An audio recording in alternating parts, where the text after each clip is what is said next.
Football खेलते हुए मुझे याद आया why I shouldn't record this. That too with one of my most game-changing gear.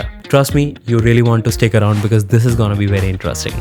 This is such a versatile accessory जो आपके कैमरा एंगल पॉसिबिलिटीज को इतना ज़्यादा ओपन कर सकता है कि आप सोच भी नहीं सकते. ये भी कर सकता है, ये भी कर सकता है और ये भी. This is my all new ULANZI clamp.